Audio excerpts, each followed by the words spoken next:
Bismillahirrahmanirrahim. Assalamu alaikum everyone.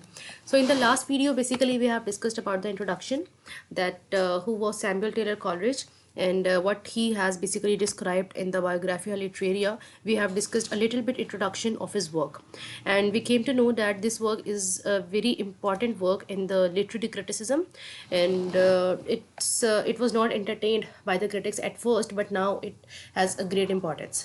तो chapter number 13 को हमने थोड़ा सा डिस्कस किया था. चैप्टर नंबर 13 में जो सबसे इंपॉर्टेंट चीज़ें हैं वो फैंसी इमेजिनेशन और प्राइमरी और सेकेंडरी इमेजिनेशन है और वो सब चीज़ें मैं आगे जाके भी एक्सप्लेन करूँगी. But before that I would like to start with chapter number 14. Okay, अब चैप्टर नंबर 14 में हमारे पास जो एक टर्म आती है विलिंग सस्पेंशन ऑफ डिसबिलीफ की, कॉलरिज की ये टर्म चैप्टर नंबर 14 में यूज़ की गई है. असल में जब कॉलरिज ने और वर्ड्सवर्थ ने मिलकर लिरिकल बैलेड्स लिखने का प्रोग्राम बनाया था 1798 में, तो उन्होंने ये सोचा था कि चूँकि जो एक आप ये समझ लें ट्रेडिशन चलता आ रहा था पोइट्री का कि जो पोइट्री लिखी जाती थी वो एक बहुत ही ज़्यादा यू कैन से मुश्किल लिखी जाती थी, उसमें मेट्रिकल कंपोजिशन ज़्यादा होती थी, मेटाफर्स का यूज़ होता था, पोइट्रिक डिक्शन मुश्किल होती थी जो सिर्फ हायर सोसाइटी के पीपल समझ सकते थे. लेकिन वर्ड्सवर्थ और कॉलरिज ने कहा कि क्यों ना हम ऐसी नॉर्मल लैंग्वेज में या रियल लैंग्वेज में कुछ ऐसी पोम्स लिखें जिसका ताल्लुक ऑर्डिनरी पीपल से हो, ऑर्डिनरी लाइफ से हो, ताकि लोग उसको फील कर सकें या उनके इमोशंस को समझ सकें. यानी कि उन्होंने लॉयर या कॉमन मैन के लिए पोइट्री लिखनी चाहिए और उन सब पोइट्री की जो कलेक्शन थी उसको उन्होंने लिरिकल बैलेड्स का नाम दिया. ये दोबारा से पब्लिश हुआ 1802 में जब प्रीफेस लिखा गया लिरिकल बैलेड्स जो कि वर्ड्सवर्थ ने लिखा और वर्ड्सवर्थ ने उसके अंदर अपनी पोइट्री हर चीज़ की डेफिनेशन दी. वो सब मैं अपनी प्लेलिस्ट में एक्सप्लेन कर चुकी हूँ. तो उसमें जो पोम्स लिखी कॉलरिज की मैंने आपको कल बताई कि the rhyme of ancient mariners और कुबला खान क्रिस्टबेल, ये सब कॉलरिज के फेमस वर्क्स हैं. और इसी तरीके से वर्ड्सवर्थ की हमारे पास डैफोडिल्स है, थॉमस ग्रे है, माइकल है, ये सब वर्ड्सवर्थ के वर्क्स हैं. कॉलरिज क्या करते थे कि ऑर्डिनरी चीज़ों को सुपर नेचुरल एलिमेंट्स का यूज़ देकर, का टच देकर उसको एक्स्ट्रा ऑर्डिनरी थिंग्स में कन्वर्ट करते थे, जबकि वर्ड्सवर्थ जो थे वो वर्ल्ड को एक ऑर्डिनरी वे में, सिंपल वे में एक्सप्लेन करते थे. और वर्ड्सवर्थ का जो मानना था पोइट्री के अकॉर्डिंग कि पोइट्री के जो एक रस्टिक पीपल होते हैं वो चूँकि नेचर के ज़्यादा करीब रहते हैं तो वो पोइट्री वो ज़्यादा फील कर सकते हैं, वो लैंग्वेज उनकी रियल होती है. तो ये सब कॉन्सेप्ट वर्ड्सवर्थ के हम एक्सप्लेन कर चुके हैं. ये मैं आपको बता चुकी हूँ कि 1802 में सेकंड एडिशन पब्लिश हुआ क्योंकि प्रीफेस ऐड हुआ था. अब कॉलरिज पूरी तरह एग्री नहीं था वर्ड्सवर्थ के आइडियाज से जो कि उन्होंने पोइट्री के बारे में दिए थे अपने preface to the lyrical ballads में. उन्होंने कॉलरिज ने अपने उन कुछ पॉइंट्स को दोबारा से एक्सप्लेन करने के लिए, मतलब अपने आइडियाज़ को अपने तौर पर बताने के लिए अपनी लैंग्वेज की क्रिटिकल थ्योरी दी, अपनी पोइट्री की एक थ्योरीज को एक्सप्लेन किया कि क्या वर्ड्सवर्थ के ऐसे पॉइंट्स हैं जिससे मैं एग्री नहीं करता और क्यों एग्री नहीं करता, वो उसकी एक्सप्लेनेशन दी है. सबसे पहले तो चैप्टर नंबर 14 में हमें पता लगता है कि पोइट्री और प्रोज में क्या डिफरेंस है. हमने वर्ड्सवर्थ में ये पढ़ा था कि पोइट्री एक ऐसा एलिमेंट है, मतलब वर्ड्सवर्थ ने ये कहा था कि पोम में और प्रोज में सेम एलिमेंट्स होते हैं, सिर्फ अरेंजमेंट का एक डिफरेंस होता है कि वर्ड्स डिफरेंट यूज़ किए जाते हैं. और पोम में हमारे पास मीटर होता है जबकि प्रोज में हमारे पास मीटर नहीं होता. लेकिन हमें कॉलरिज ने ये कहा कि इट्स नॉट नेसेसरी, कि ये इनफ नहीं है. मतलब जो इमीडिएट एम हमें वर्ड्सवर्थ ने बताया था पोइट्री और प्रोज का क्या था. वर्ड्सवर्थ ने कहा कि poetry is use to give pleasure, it is written to please a person. ठीक है, प्लेयर देने के लिए इस नीयत से पोइट्री लिखी जाती है. जबकि जो प्रोज है, प्रोज में कोई ट्रूथ रिवील किया जाता है, यानी कि इट्स अ काइंड ऑफ ऐसे काइंड ऑफ थिंग. ठीक है, लेकिन कॉलरिज ने कहा कि ये दोनों डिफरेंसेस इनफ नहीं है कि आप किसी भी वर्क को पोइट्री का या पोइम का नाम दे सकें. ठीक है, तो उन्होंने फिर अपने क्या जो एक यू कैन से रिजल्ट्स दिए कि उनके नज़दीक, कॉलरिज के नज़दीक पोम में और पोइट्री में और उसमें प्रोज में क्या डिफरेंस है. सबसे पहले तो उन्होंने कहा कि इस composition with an immediate object to give pleasure not truth. Okay, it bring delights from whole from each component part. यानी कि पोइट्री एक ऐसी चीज़ है जो किसी एक खास लाइन को या किसी एक खास आइडिया को पढ़कर रीडर को प्लेयर नहीं देता, बल्कि पोइट्री इज समथिंग जो स्टार्टिंग से लेकर एंडिंग तक रीडर के लिए एक प्लेयर का एक इंस्ट्रूमेंट है, एक प्लेयर का मीडियम है. ठीक है, मतलब ऐसा नहीं है कि अगर एक रीडर एक पोइट्री को या पोम को रीड कर रहा है तो वो सिर्फ कंक्लूजन रीच करने के लिए उसको रीड कर रहा है, बल्कि वो उसको ऐसी पोम होनी चाहिए कि उसकी हर लाइन को, हर वर्ड को वो इंजॉय करे. यानी कि, और वो ये उसने कहा कॉलेज ने कि अगर पोइट्री मीटर ना भी हो पोइट्री में तब भी वो पोइट्री होगी हाईएस्ट काइंड. उसने एग्जांपल दी बाइबल की. ठीक है, कि ज़रूरी नहीं है कि मीटर हो तो वो पोइट्री हो, अगर मीटर नहीं भी है तो पोइट्री हो सकती है, but the thing is that it should give pleasure. Bible की एग्जाम्पल दी गई है इसमें।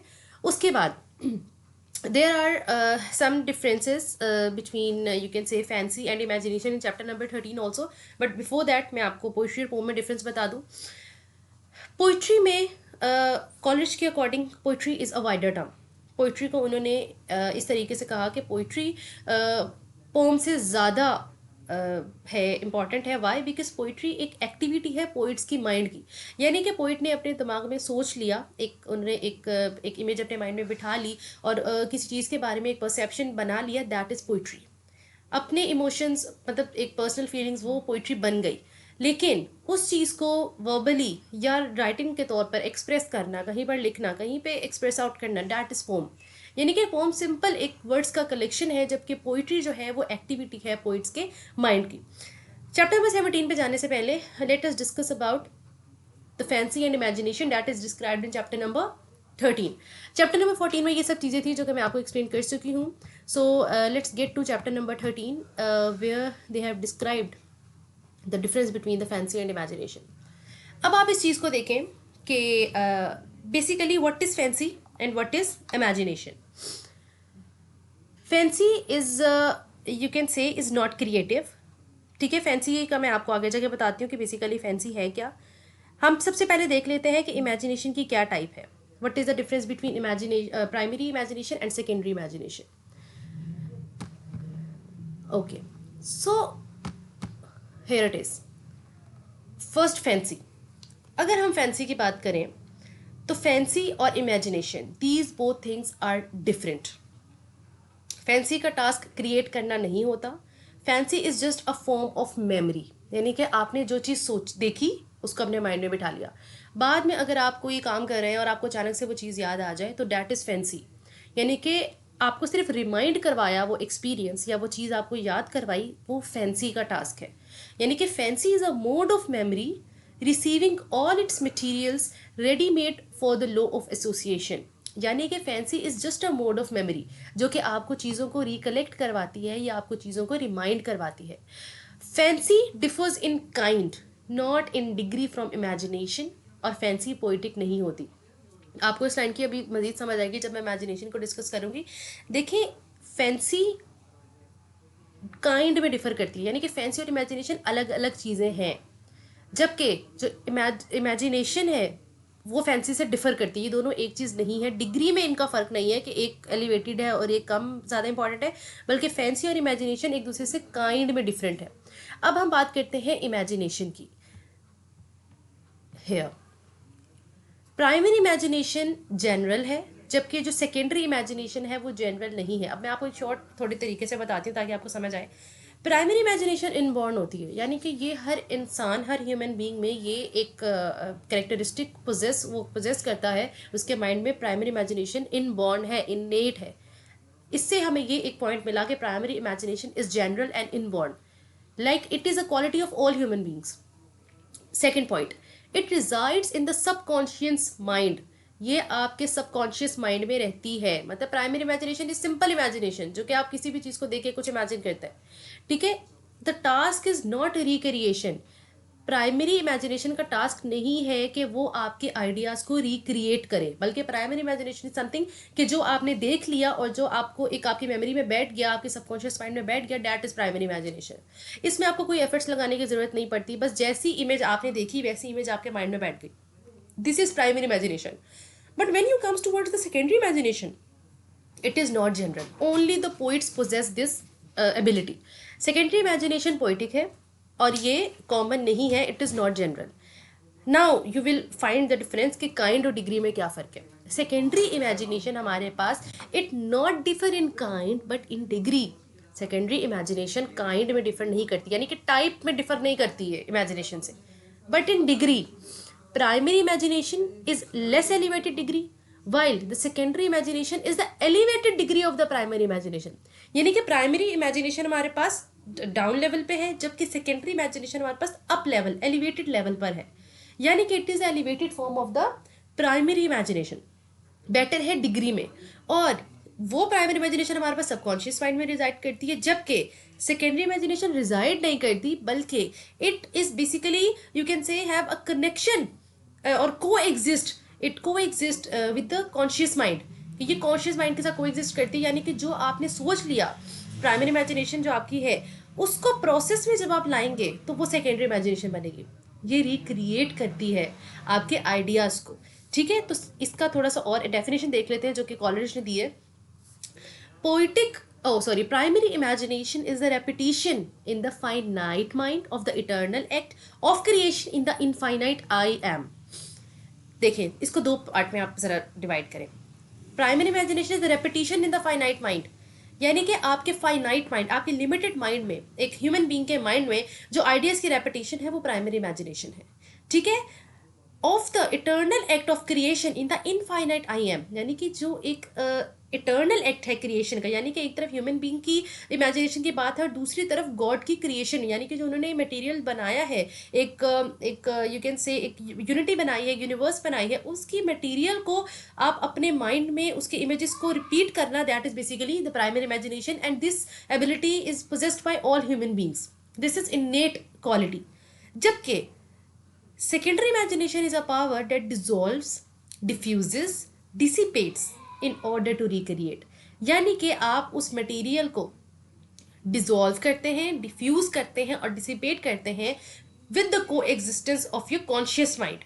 तो वो आपके पास सेकेंडरी इमेजिनेशन है। यानी कि हाँ, एक और क्वेश्चन यहाँ पे आता है कि कई स्टूडेंट्स कहते हैं कि प्राइमरी इमेजिनेशन और fancy they both are same, जबकि ये दोनों आप सेम नहीं कह सकते, they are different in kind, but you can say to somehow that they are same, somehow same होते हैं बट प्रॉपरली सेम नहीं है ये। ठीक है, क्योंकि फैंसी में आप क्रिएट नहीं करते, फैंसी भी मेमोरी है और प्राइमरी इमेजिनेशन भी आपकी एक नॉर्मल मेमोरी है, तो ये आप कह सकते हैं same, but they are not basically same. हाँ, अब पोइट्री बनती है कॉलेज के अकॉर्डिंग कि जो पोइट प्राइमरी इमेजिनेशन, मतलब फॉर एग्जाम्पल आपने डेफोडिल्स को देखा, एक पोइट है, उसने डेफोडिल्स को देखा, ये उसकी प्राइमरी इमेजिनेशन है। अब वो घर चला गया, घर जाकर बैठकर उसको याद आया कि मैं डेफोडिल्स में, डेफोडिल्स की इमेज उसके माइंड में आई, that is fancy, a mode of memory.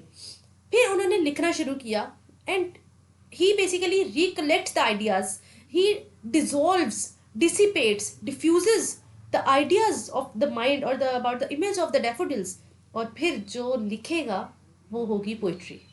ठीक है, यानी कि पोइट वो है कॉलेज के अकॉर्डिंग जो इन तीन जो आप समझ लें फैकल्टीज़ हैं, इन तीनों को मिलाकर जो लिखे वो हमारे पास पोइट्री है। तो ये बेसिकली एक what you can say, it was a difference between the fancy primary imagination and secondary imagination.